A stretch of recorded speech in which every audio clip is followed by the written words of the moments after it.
আজকের প্রশ্ন question number 1। সংবিধানের অনুচ্ছেদ 324 এবং 1951 সালের জনপ্রতিনিধিত্ব আইনের 15 নম্বর ধারা অনুযায়ী নিচের কোনটি সঠিক? চারটে অপশন এখানে রয়েছে, এক এক করে প্রত্যেকটা অপশন আমরা দেখব।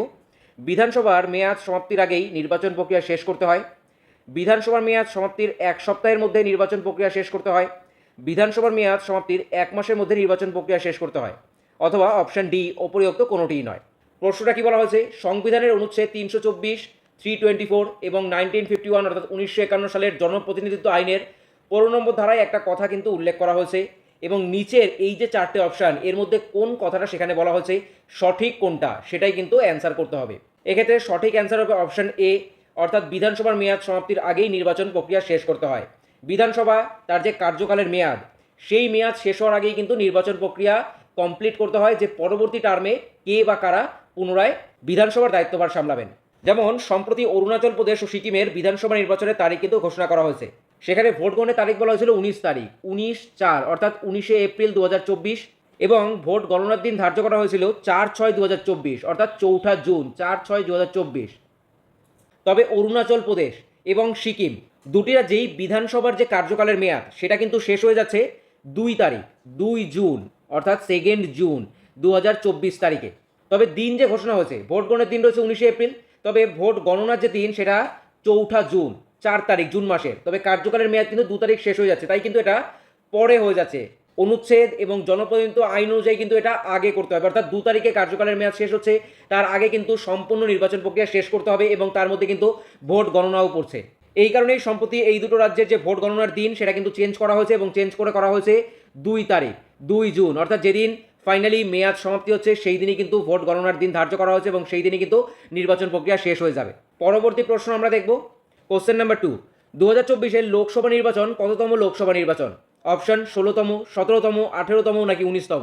সঠিক অ্যান্সার কী হবে? সঠিক অ্যান্সার কিন্তু হয়ে যাবে অপশন সি, 18তম।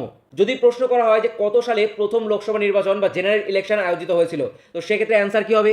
1951-52 অর্থাৎ 1951-52 সালে কিন্তু প্রথম যে জেনারেল ইলেকশন বা লোকসভা নির্বাচন সেটা কিন্তু আয়োজিত হয়েছিল।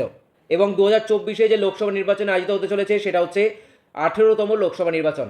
মোট 7টি দফায় লোকসভা নির্বাচন আয়োজিত হতে চলেছে। সপ্তম যে ফেজ সেটা কমপ্লিট হচ্ছে জুন মাসের 1 তারিখে এবং ভোট গণনার যে দিন সেটা ধার্য করা হয়েছে জুন মাসের 4 তারিখ। প্রসঙ্গত আমাদের পশ্চিমবঙ্গের নির্বাচন কিন্তু 7 দফায় আয়োজিত হবে। এর পাশাপাশি বিহার এবং উত্তরপ্রদেশের নির্বাচনও কিন্তু এবছর 7 দফায় আয়োজিত হতে চলেছে। পরবর্তী প্রশ্ন আমরা দেখব কোশ্চেন 3। ভারতের রাষ্ট্রপতি দ্রৌপদী মুর্মু সম্প্রতি মরিশাস সফরে গিয়েছিলেন। মরিশাসের বর্তমান প্রধানমন্ত্রীর নাম কি? অপশন কি কি রয়েছে? স্যার আনারুদ জগন্নাথ, প্রবীণ জগন্নাথ, দীনেশ গুণবর্ধন, পুষ্পকমল দহল। সঠিক অ্যান্সার কি হয়ে যাবে? সঠিক অ্যান্সার কিন্তু যাবে অপশন বি, প্রবীণ জগন্নাথ। অপশন এতে রয়েছে স্যার আনারুদ জগন্নাথ, তিনি হলেন মরিশাসের বর্তমান যে প্রধানমন্ত্রী অর্থাৎ প্রবীণ জগন্নাথ তার পূর্ববর্তী প্রধানমন্ত্রী। অপশন সি, দীনেশ গুণবর্ধন, তিনি হলেন শ্রীলঙ্কার বর্তমান প্রধানমন্ত্রী। এবং অপশন ডি, পুষ্পকমল দাহল, তিনি হচ্ছেন নেপালের বর্তমান প্রধানমন্ত্রী। পরবর্তী কোশ্চেন আমরা দেখব question number 4। Order of the Druk Gyalpo নিম্নোক্ত কোন দেশের সর্বোচ্চ অসামরিক সম্মান অর্থাৎ হাইয়েস্ট সিভিলিয়ান অ্যাওয়ার্ড? অপশন কি রয়েছে? নেপাল, ভুটান, মায়ানমার নাকি বাংলাদেশ? সঠিক অ্যান্সার কি হবে? সঠিক অ্যান্সার কিন্তু যাবে অপশন বি, ভুটান।